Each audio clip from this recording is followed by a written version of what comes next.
Mesdames et messieurs, bonjour, ravi de vous retrouver pour cette nouvelle édition de votre programme quotidien Midi au Caire en ce jeudi le 7 avril 2022. Commençons cette édition.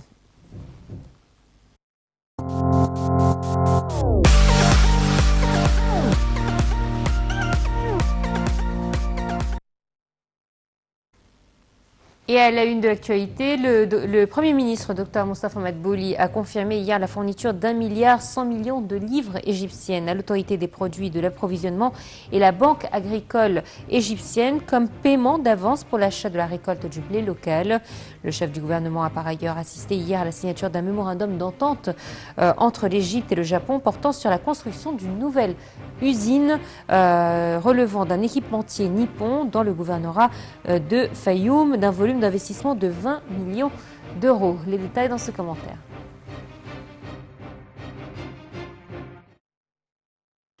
Le Premier ministre Dr Moustapha Madbouli a confirmé la fourniture d'1,1 milliard de livres égyptiennes à l'autorité des produits de l'approvisionnement et la Banque agricole égyptienne comme paiement d'avance pour l'achat de la récolte du blé local. Le gouvernement a aussi augmenté les sites du stockage du blé à 450 sites. Lors de la réunion hebdomadaire du cabinet, Dr Madbouli a souligné l'importance de suivre quotidiennement les répercussions de la crise russo-ukrainienne sur l'augmentation des prix sur le marché mondial. Le cabinet a également approuvé la création d'une zone franche consacrée à la Société égyptienne des stations polyvalentes. Le chef du gouvernement a par ailleurs assisté hier à la signature d'un mémorandum d'entente entre l'Égypte et le Japon portant sur la construction d'une nouvelle usine relevant d'un équipementier nippon dans le gouvernorat de Fayoum d'un volume d'investissement de 20 millions d'euros. Le PDG de l'Autorité générale de l'investissement et des zones franches, GAFI, Mohamed Abdelwaheb, et le président de Yazaki, Hans Lemmens, ont signé cet accord en présence du Premier ministre et de l'ambassadeur du Japon au Caire. Selon le mémo d'entente, GAFI offrira le soutien adéquat à la construction de la nouvelle usine mise en place selon le système des zones privées de libre-échange sur une superficie de 60 000 m² pour la fabrication de composants des véhicules comme les tresses et fils et prendra les mesures nécessaires avec les parties concernées pour parachever le projet dans le délai imparti.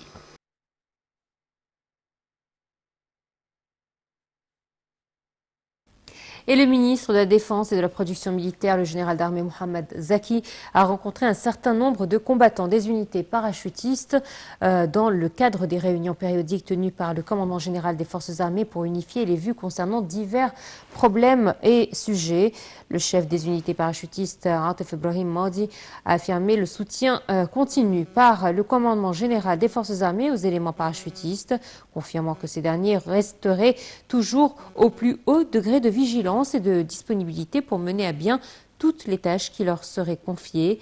Le général Zaki a transmis aux éléments des forces armées les salutations du président de la République, M. Abdel Fattah el-Sisi, ainsi que son estime à leur égard, évoquant à cet égard les développements de la situation dans la région et leurs impacts sur les divers domaines.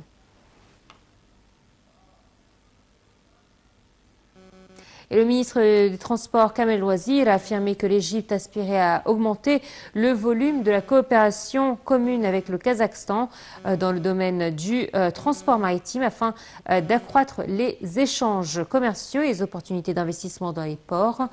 Alors qu'il recevait hier l'ambassadeur du Kazakhstan au Caire, le ministre a indiqué qu'avec l'essor que connaissent les chemins de fer en Égypte, l'opportunité se présentait aux deux pays pour établir une usine de fabrication de locomotives et de véhicules de train à la lumière des directives données à cet égard par le président de la République pour implanter cette industrie. Alors l'ambassadeur kazakh a de son côté souligné que la direction politique de son pays avait donné des directives d'augmenter la coopération avec le Caire dans les divers domaines, dont le transport, l'Égypte étant la porte vers tous les pays africains.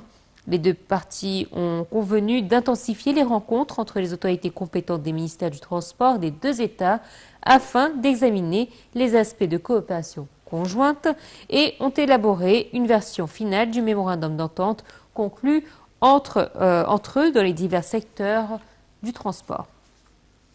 Et on enchaîne avec les indices de Bourse du Caire qui ont connu hier une baisse collective due aux opérations de vente entreprises par des institutions arabes et des investisseurs égyptiens. L'indice principal EGX 30 a perdu 0,3%, atteignant 11 347 points. Et les deux indices EGX 70 et EGX 100 ont tous deux perdu 0,2%.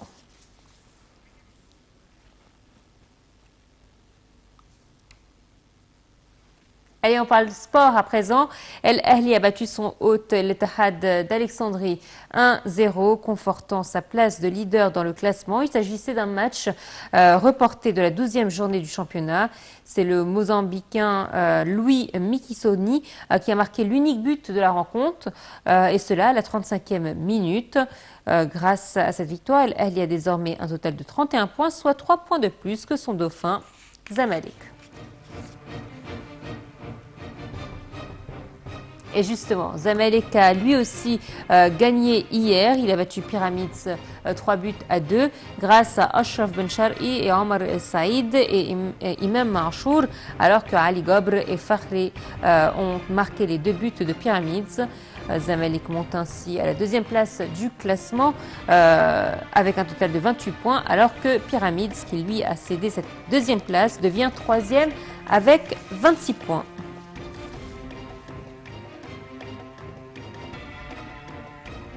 Voilà, c'est ainsi donc que prend fin cette édition. Merci de nous avoir suivis.